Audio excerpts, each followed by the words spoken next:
होईल पण खूप महत्त्वाचं आहे. तुम्ही जर थोडा वेळ काढून जर ऐकला तर तुम्हाला ह्यातून खूप मिळण्यासारखं आहे. सांगायचा हेतू काय आहे, लाईक शेअर कमेंट सबस्क्राईबसाठी नाही, कारण हे खूप महत्त्वाचं आणि मनापासून सांगता ह्या सेवा खरंच खूप महत्त्वाच्या आहेत.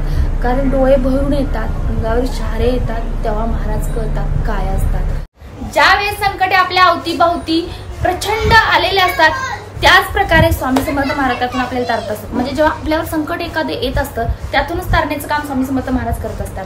तर ते असे करतात का, सेवा केल्यानेच करतात का, किंवा तुम्ही सेवेकरी नाही तरी तुम्हाला त्याचा एक थोडासा का होईना पण अनुभव आलेला आहे, हे तुम्ही जाणून घेतलंय का, हे तुमच्या मनाचे जर प्रश्न असतील किंवा या सेवा कशा प्रकारे केल्या गेल्या पाहिजे, ती महाराज आपल्या जवळ आसपास असतात, ह्या तारले जातात, हे तुम्हाला जर कुठेतरी मन खचत असेल किंवा तुमच्या मनात ते प्रश्न असतील तर तुम्हाला उत्तर हवे असेल तर निश्चितच आपला व्हिडिओ संपूर्ण पहा.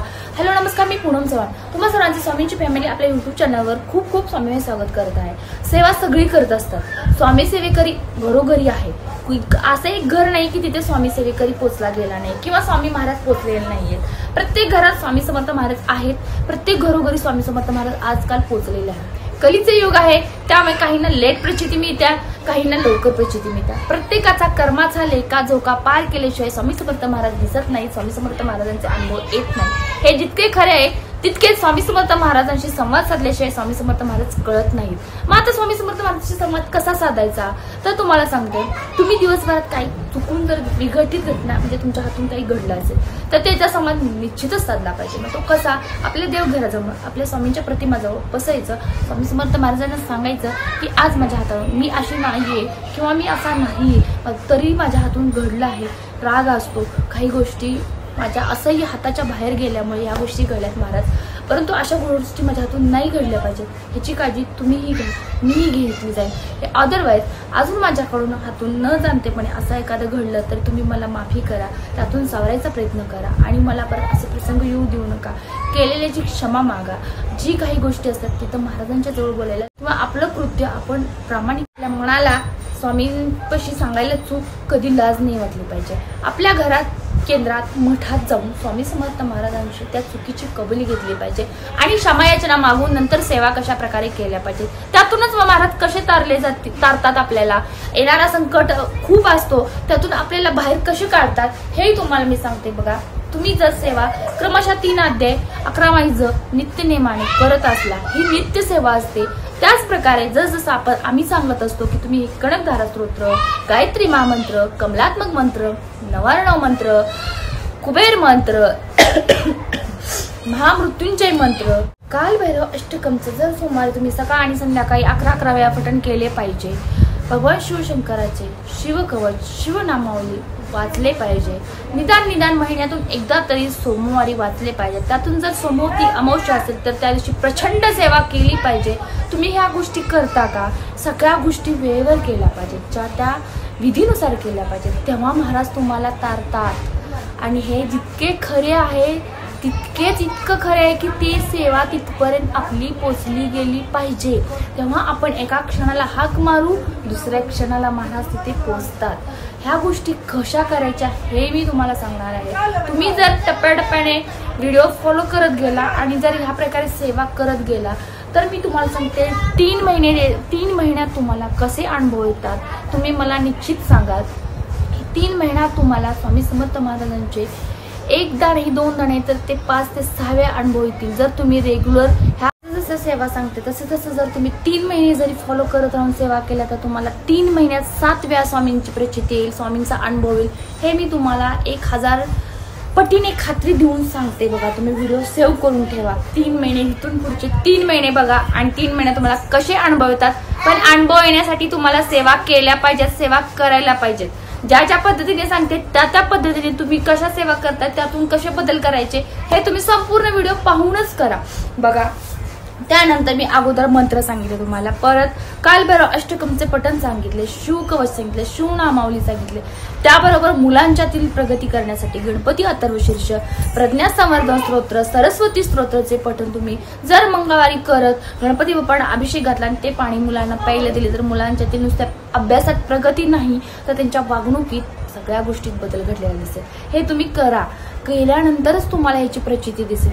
दुसरी गोष्ट, व्यसनाधीनता, मुलगा असेल नवरा असेल, अदरवाईज आपल्या घरातील कोणीही रिलेटिव्ह असेल, तुम्ही जर रुद्रयंत्रावर जर रुद्रपठण, रुद्र कवच, महामृत्युंजय मंत्राचे जर तुम्ही अभिषेक घालताना 108 वेळा पठण करत राहिला महामृत्युंजयचं, बाकीचं वाचता नाही आलं तरी ओम त्र्यंबकम यजामहे सुगंधी पुष्टी वर्धनम उर्वारुकमियो बंधना मृत्योमोक्षीय मामृतात, हा मंत्र जर तुम्ही 1008 वेळा पठण करून नुसतं ते अभिषेकचं पाणी 41 दिवस त्या व्यक्तीला पाजले, 42 दिवसापासून पूर्ण त्याची दारू, पूर्ण व्यसन, धूम्रपान बंद होईल. हेही तुम्हाला मी 1000% खात्री देऊन सांगते. बऱ्याच सेवेकरांना नव्हे तर आज 50,000 सेवेकरणाची प्रचिती आलेले आहे. नोंदीकरण प्रत्येक ठिकाणी होत असतं. सेवेचा अनुभव येणारा प्रत्येक केंद्रात हिचं नोंदीकरण असतं, प्रत्येक मठात येत असतं. म्हणूनच सेवेचा अनुभव कोणीही लपवत नाही, बिनधास्तपणे सांगत असतं. अदरवाईज ते व्यसनाचं असेल, घरातील वाईट गोष्टीचा असेल, कुठल्याही प्रसंगाचा असेल, आले प्रचिती आणि अनुभव प्रत्येक मठात केंद्रात जर आलेला सांगत राहिलो तर तुम्हालाही त्यातून भरभरीतीची पुण्याई मिळते. ऐकणाऱ्याला त्याचं प्रबळ मिळतं की ह्या सेवेने हा व्यक्ती झालं, मग माझ्या पण घरात होणार आहे, मग मी पण सेवा करणार आहे. त्याचे पुण्य, त्याचे बोललेले आत्म्यातून जे काही चांगले शब्द असतात त्याची पुण्याई तुमच्यापर्यंत पोहोचत असते. म्हणूनच आलेले अनुभव तुम्ही मठात सांगा, केंद्रात सांगा. जर नजदीक तुम्ही आरतीला गावोगावी जात असाल मंदिरात सांगा. अदरवाईज तुम्ही यूट्यूबवर कोणाला फॉलो करत असाल त्यांनाही सांगा. ह्या बाबतीत व्हिडिओ जरी बनवला तरी खूप सुंदर होतं, कारण एखादा अनुभव सांगायला सुद्धा खूप सुंदर वाटतं. कारण महाराजांचं काही गोष्टी सांगायला प्रत्येक सेवेकऱ्याला आवडत असतं, कारण दुसऱ्या गोष्टी यात अडकला असाल तर त्यातून दुसऱ्या व्यक्ती निघल ह्याचा अनुभव, ह्याचं काही गोष्टी असते हे माझ्यासारख्या सेवेकऱ्याला माहीत आहे. खूप आनंद मिळतो. तर असो, मेन मुद्द्यावर येऊया. सेवा करणे. सेवा कशा करायच्या असतात तुम्हाला सांगते मी. बघा, सोमवारपासून घेऊया. सोमवारी तुम्ही कालभैरव अष्टकमचं पठण 11 वेळा करा. सुरुवातीला एकदा करा, हळूहळू वाढवा. कसं असतं, पहिल्यांदा पठण केल्यामुळे निवांत आपण वाचत असतो, मग वेळ खूप लागतो असं आपल्याला जाणवतं. हळूहळू वाचनात येण्याने तुमचं तोंडपाठ होतं. मग 10 मिनिटात तुम्ही 11 वेळा कसे म्हटले हे तुम्हाला कळणार नाहीये. असा अनुभव खूप आलेला आहे. मी माझ्या बाबतीत सांगते. ज्यावेळेस 8 वर्षापूर्वी मी पहिल्यांदा कालभैरव अष्टकमचं पठण करायला लागली तर मला कंप्लीट अर्धा तास जात होता. आज 11 वेळा म्हणायला मला फक्त 11 मिनिटं सुद्धा लागत नाही. इतकं फास्ट म्हणायला येतं. हे सगळं स्वामींच्या सेवेने शक्य असतं. मग या सेवेनेच मला आज कुठल्या जागेवर आणलंय हेही तुम्हाला मी वेळेवर सांगत आलेले आहे. अजूनही सांगत जाईल की कसे अनुभव आलेले आहेत. आणि आज महाराजांनी मला कुठल्या ठिकाणी, मलाच नाही माझ्या पूर्ण फॅमिलीला खूप चांगल्या ठिकाणी नेलेलं आहे की आज दुःखाची झळ भेटत नाहीये. फक्त स्वामी समर्थ महाराजांचा कृपा, आशीर्वाद आणि येणारे दिवस खूप सुखाचे आहेत. तर सेवा येतात. सेवा खूप छान प्रकारे जर झाली आणि सेवा जर व्यवस्थित झाली तर महाराजांना आपल्यापर्यंत यावंच लागतं. मग महाराजांना कोणीही अडवू शकत नाही. महाराज निरंतर दीर्घ काळ आपल्या घरात वास्तव्याला येतात आणि असे येतात की महाराज आपल्या कुटुंबातील एक प्रमुख व्यक्ती म्हणून राहतात आणि सदैव वास आपल्या घरात असतो. हे जाणवतं. आज मी तुमच्यावर बोलते, माझ्या अंगावर स्वामी समर्थ महाराजांच्या सेवेला अनुसरून खूप काटा आलेला आहे. हे महाराजांनी मला आता प्रचिती दिलेली आहे की महाराज आहेत, माझ्या जवळच आहेत, माझ्या पाठीशी आहेत आणि माझ्या घरात वास करतात. कारण एवढा अनुभव येणं खूपच सांगायला सुद्धा खरंच अक्षरशः की महाराज सांगू नाही शकत. इतकं माझ्या अंगावर काटा यायला लागले. महाराज असतात, सेवेतून दाखवतात. हे माझ्या सेवेचं फळ आहे. मला माहिती आहे की माझ्या अंगावर शार येणं, डोळं भरभरून येणं हे महाराजांनी दिलेलं सेवेचं फळ आहे. आणि हे तुम्हाला का सांगत असते, कारण तुमच्यापर्यंत, तुमच्या घरात स्वामी समर्थ महाराज असेच यावं. तुमच्याही घरात वाईट प्रसंग महाराजांनी बाहेर फेकून देवो, तुम्हालाही सुख मिळो, तुम्हालाही सुखाची झोप लाभो. कारण प्रत्येक सेवा करत असतो म्हणजेच तो खूप सेवेकरी मळतीनेच पोचत असतो. त्या सेवेकरीची जाणीव एका सेवेकऱ्यालाच येत असते. मग आपण माहित असतो केलेले पारायण, केलेल्या गोष्टी महाराजांच्यासाठी खूप खूप धडपडीने, की जसे माझे महाराज माझे ब्रह्मांड नायक, माझ्या घरातले कुटुंब प्रमुख आहेत आणि त्यांच्यासाठी मला सेवा करायला खूप आवडते. हे मनातून जसं उद्भवलं जातं तसं डोळे भरून येतात, अंगावर शारे येतात. हे महाराजांनी दिलेली त्यांच्या सेवेत आपल्या सेवेची प्रचिती असते. हे तुम्ही अनुभवून घ्या, हे मला सुद्धा वाटतं. कारण कसं असतं, आपण सेवा करण्याला नुसतं महत्त्व नसतं, व्हिडिओ खूप मोठा होईल पण खूप महत्त्वाचा आहे. तुम्ही जर थोडा वेळ काढून जर ऐकला तर तुम्हाला ह्यातून खूप मिळण्यासारखं आहे. सांगायचा हेतू काय आहे, लाईक शेअर कमेंट सबस्क्राईबसाठी नाही, कारण हे खूप महत्त्वाचं आणि मनापासून सांगता ह्या सेवा खरंच खूप महत्त्वाच्या आहेत. कारण डोळे भरून येतात, अंगावर शहारे येतात, तेव्हा महाराज कळतात काय असतात. बघा, सोमवारी तुम्ही काल भैरवाष्टकमचे पठण केले, मंगळवारी तुम्ही कुलदेवीला नवार्णव मंत्राचं कुंकुमार्जन सेवा केली, बुधवारी तुम्ही विष्णू देवतांची सेवा केली, विष्णू गायत्री मंत्र लक्ष्मी गायत्री मंत्र म्हटला, गुरुवारी तुम्ही परत आपले सारामृतचे 21 अध्यायाचे पठण केले, 108 वेळा स्वामी समर्थ महाराजांचे नामस्मरण केले. रेग्युलरचे वेगळे, हे पारायण झाल्यानंतरच्या वेगळे, हे सांगता तुम्ही. नाही तर तुम्ही मला नेहमी ताई सांगत असता नित्यसेवेचे, तर नित्यसेवा सकाळची करतच असतो, पण वारानुसारच्या सेवा सुद्धा लक्षात घेतल्या पाहिजे. त्याच्यानंतर शुक्रवारी तुम्ही कुलदेवीची फक्त कोणता मंत्र तर गायत्री मंत्र, लक्ष्मी मंत्र, कमलात्मक मंत्राचे पठण करता करता कुंकुमार्जन करायचं. हे कुंकू फक्त आपल्या कर्त्या पुरुषाला, मुलाला, घरातील किती पुरुष आहेत त्यांना लावायला रोज सकाळी घराच्या बाहेर जाताना टिक्का द्यायचा. तो टिक्का जसे आपण आपले टिक्की लावली असते इथेच लावावं, इथं नाही लावायचं पुरुषांना, इथे लावायचं. ह्याचं पण खूप भाग्य असतं आणि ह्याचं पण खूप महत्त्व असतं. तर शनिवारची सेवा तुम्ही गुरुचरित्रातला 9वा अध्याय पठण करा आणि रविवारी तुमचं कुलदैवत असते त्याला अभिषेक घाला. मग हा अभिषेक घालताना स्त्री सूक्त, पुरुष सूक्त 16 वेळा, एक वेळा फलश्रुती म्हणून त्याचं अभिषेकचं पाणी घरी सगळ्यांना प्राशन करायला द्या. तुमच्या घरात आजाराचं कसलंही नाव राहणार नाहीये, पैशाचा प्रश्न सुटेल, मुलांच्या व्याधी सुटतील, वाईट मुलं वागत असतील त्यापासून सुटका, घरात वादविवाद असेल, सासू सुनांचं पटत नाही, नवरा बायकोचं पटत नाही, जावाजावांचं पटत नाही, दीर भाऊजीचे पटत नाही, भावाभावांचे पटत नाही, आज मुला मुलीचे पटत नाही. ह्या गोष्टीपासून जर आपल्याला जगाला तमाशा दाखवायचा नसेल, शेजापाजाऱ्यांना चर्चित करायचे नसेल, तर ह्या गोष्टी वारंवारानुसार करत असला तर तुम्हाला कसलेही वाईट प्रसंग येणार नाही.